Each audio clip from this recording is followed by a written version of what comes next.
Drake, another one who disappointed us, I think. I want to know y'all's thoughts on Drake, because we got 2 albums from him this year. Can I be completely honest with you guys? I look at Drake as a gay rapper. So imagine Drake as a bisexual man who does, you know, straight music, and there's like an air of gay caution on every track. I feel like, honestly, Nevermind was him coming out a little bit more in his sauciness. Wait. An air of gay caution? Yes. Yeah, it's like he's like, I know I'm making this for straight people, like, ooh, you know, gotta give the gays a little ooh, like, so there's always, what's the new record? The 21, Can You Do Something For Me? Like, I see shimmy to that song, and I'm like, ooh, it do sound like a little, like, I wanna like flip my ponytails back and forth. Like, what made you put hands on Drake? I did not put hands on Drake. Oh. And I do not want any problems with Drake. Drake is, right now, that's all I got. That's all I have to say. He's putting in his work. I didn't do nothing to Drake. Drake is my... Drake might be the biggest artist on the planet, but when the lights cut off and the lawsuits start flying, fame doesn't shield you, it exposes you. And right now, as Diddy's empire collapses under the weight of decades of secrets, it's not just Diddy catching fire, it's everyone who moved close to him. Because in the Freakoff fallout, proximity is proof. And one name that's being dragged back into the shadows again and again, Drake. This isn't tabloid noise anymore. It's witness patterns, legal movement, and insider silence. And when 50 Cent steps in to start dropping bombs, you listen. Because if 50 Cent says there's footage, there probably is. So why is Drake moving so quiet? Why are people suddenly rewatching every old clip like it holds a secret? And what happens if 50 decides Drake's next? Let's break it down. But before we unravel the truth behind the Freakoff web, hit that like button, subscribe, and turn on notifications, because this one goes deeper than just rumors. That motherfucker try to act like he didn't know you. You smashed Drake? No, I never smashed. Oh, you made love to Drake. And Wayne is my favorite person to work with, though, because it's just, ooh, little Wayne, he's just too good. You gotta give Wayne the love. He's just too good. Drake, it's just thank too good. you. You owe me 60 bands, and you have to perform the song right now in the crib. What are we talking about? What are you talking about? I'm giving you an out. I'm not Baby, I'm not Boosie. You don't owe me no 2 rags, 5 rags. You owe me 60 bands. I'm playing the song right now. You ready? I need a full... Huh? You don't owe me no money right now. I swear, I need a full performance though. The real though.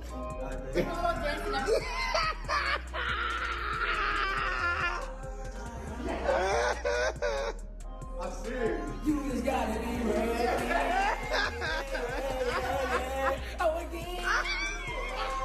Drake's silence didn't happen by accident. In fact, the minute Cassie's lawsuit hit and those Freakoff allegations dropped, Drake's behavior changed. No public comments, no playful internet jokes, just distance. He unfollowed Diddy almost immediately, and fans noticed, but no one questioned it back then. But now, that quiet little digital move looks like the first piece in a survival playbook. Drake's been in this game long enough to know that when predators fall, their silence doesn't protect their peers, it exposes them.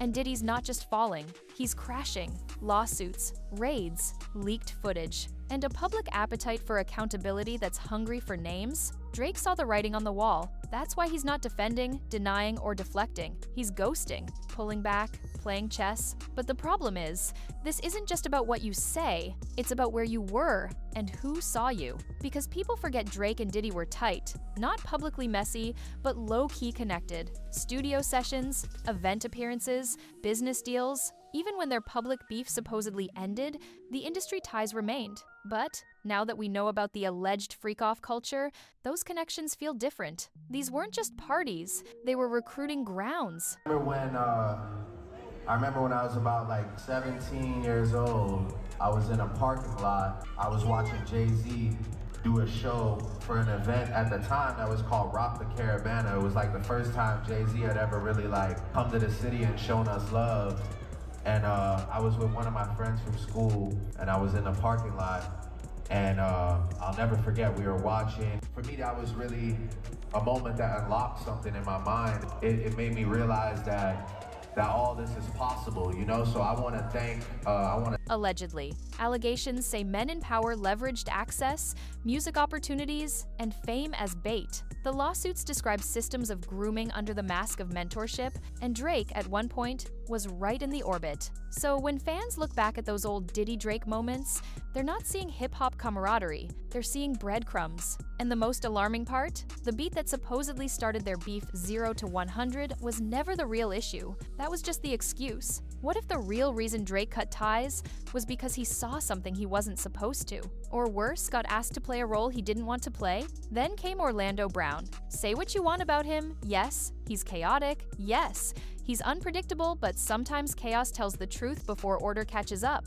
Orlando didn't just suggest Drake had DL energy. He said, with no hesitation, "I made love to Drake." And while the internet laughed and dismissed it as a meltdown, the energy around that moment stuck. Because once he said it, a wave of reevaluation hit the culture. People started rewatching interviews, listening differently to songs, noticing patterns they had ignored. Although there was no footage of this, based on people that I've spoken to close to the situation, Diddy really did punch Drake in the face. Oh, I got that call 4 o'clock in the morning. Right. I was laying in my bed and my phone kept ringing. I'm like, why my phone keep ringing at 4 o'clock in the morning? So I go to look at my phone, and it's my dude, like my dude. And they ain't, he ain't no just random guy in the club. This is somebody that everybody knows. Right. He's like, boy, you wouldn't just believe what happened. I'm like, what? Diddy just slapped Drake. Knowing Puffy for so long and having dealings with him, what was the first thing you thought when you heard the story about him allegedly punching Drake? He said, "Fuck it," and clicked him. Drake, I actually thought Drake must have said something wrong to him or something, or did something, or tried to play him, or something must have happened. I actually really didn't, I kind of just laughed. It's funny. From the jokes, the vocal mannerisms, the overly affectionate shout-outs to certain male artists, the confused romantic bars, suddenly, it all started to look less like artistic experimentation and more like veiled disclosure. Orlando Brown may have been dismissed, but he opened a door no one's been able to fully close since. Just look at the lyrics. Girls want girls, with that infamous "say you a lesbian girl, me too" line, didn't just confuse people, it triggered speculation. People tried to write it off as clumsy wordplay, but when you view it in the larger context, his other lyrics, his fashion, his relationships, the way he maneuvers emotionally, it starts to feel intentional. Then you have lines from "For All the Dogs," like "Feel like I'm bi, 'cause you one of the guys." Another line that doesn't sit clean. It's like he's speaking in double language. Enough ambiguity to avoid accountability, but clear enough that those who know are know. That's not artistry, that's curation. Drake's been walking a tightrope between coded confession and plausible deniability for years. Puff can't hear a hit? That's kind of crazy. He still hear things from back then, that time. Oh, got you now. Right. Okay. Got you saying. He can't buy the record. You play it for him right now, and it's hot. He can't buy it. This is why he's fighting Drake. When you hit Drake, because he used the beat that he didn't actually use. 0 to 100. Right, you see what I'm saying? So if he heard it, and then he heard Drake use it, but it wasn't a hit yet until Drake put the lines on it. And he's upset about that because he can't hear it, but he felt like he took something from him. But the Freakoff allegations shifted the spotlight. Now, his lyrics aren't just music, they're evidence. Allegedly. Then there's the YK Osiris moment. That now infamous video where Drake pressures YK into performing a song in his living room to repay a massive debt. At face value, it looks like bro-to-bro hazing. But when you really watch it frame by frame, it feels darker. YK's nervous. The energy is off. Drake's tone shifts from playful to demanding. He tells YK, "You owe me 60 bands," and insists on a full performance. The vibe doesn't read as casual, it reads as dominance. And dominance, especially in the context of this Freakoff conversation, is a red flag. Because the lawsuits describe that exact power imbalance: older, richer men coercing younger, vulnerable artists into performing for their approval. Add to that the fact that YK's baby mama later posted about catching him with a man, and the internet instantly started wondering. Talked about how you found out that they're trying to set up Drake in LA at one point. What exactly was that about? That was about like him and Diddy were beefing, right? They had a little beef over something in Miami outside of Live. I think Diddy allegedly assaulted him or something. It was over the Start from the Bottom beat Or I guess it's supposed to go to Diddy and Drake took it and something silly like that. Yeah, I mean, when I think about started from the bottom, I don't know what Diddy would have did with that beat. Yeah, I know. It's like a Drake beat. But there were like calls, going around LA, and it was like, Drake here, Drake there, who will run up on them. I'm not. LA get tricky. So when there are beefs and they are here, no matter who it is, like there's certain people that are gonna get called, and I'm one of those people. So I had privy, Drake to a little information. Like I said, I don't know where it came from, but I always, it's like my brother. So I hit him. I told him like, yo, this is what it is, but I got you. We over here, and I'm pretty heavy. So, we straight. Was that man someone powerful? Someone he couldn't talk about? Someone who made him sing? But 50 Cent saw all of this coming. That's why when the lawsuits hit, he didn't flinch. He launched. His documentary, The Reckoning, didn't just target Diddy, it sent a message. He included just enough footage to shake the building, but held enough back to make the whole industry sweat. Because 50's real power isn't in what he says, it's in what he withholds. And when he looks around at people like Drake, who used to party with Diddy, who moved in those circles, who now move quiet, he knows what that silence means. 50's been in this industry too long. He knows which smiles are fake, which alliances are transactional, and most importantly, he knows what's on those hard drives. He knows who was there. And Drake? He's acting like someone who's scared the next tape might have his name on it. The LA whispers only make it worse. Around 2015, stories started leaking about Drake being lined up in LA, that someone wanted to run up on him. Some said it was gang politics. Others claimed it was deeper tied to Diddy.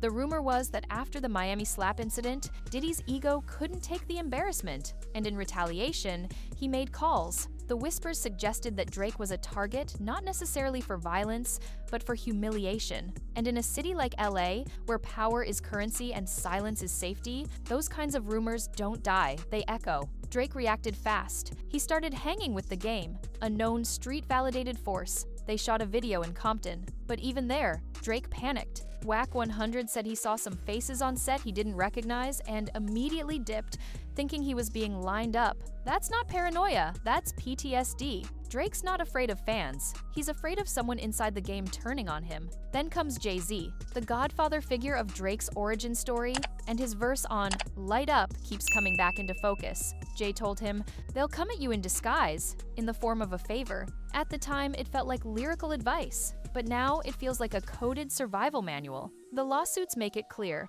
Many of the Freakoff initiations started with favors, flights, parties, VIP invites, and young artists, hungry for access, showed up not knowing what the cost would be. Jay was warning Drake, not just about the press, but about the puppeteers, the ones who offered the spotlight in exchange for silence. And if Drake took that message seriously, it might explain why he slowly peeled back from certain names. Diddy, French, Meek, YK. Distance wasn't shade, it was strategy. Now, 50 Cent is teasing part 2 of his documentary. And if you think the first drop shook the building, the second might burn it down. Because if the tapes 50's alluding to really exist, and they feature not just Diddy, but artists like Usher, Meek, YK Osiris, and possibly Drake, then the entire industry resets. Drake's image, career, and legacy would be called into question. The fandom wouldn't know how to process it. The industry would scramble. And 50, he wouldn't hesitate. Because for him,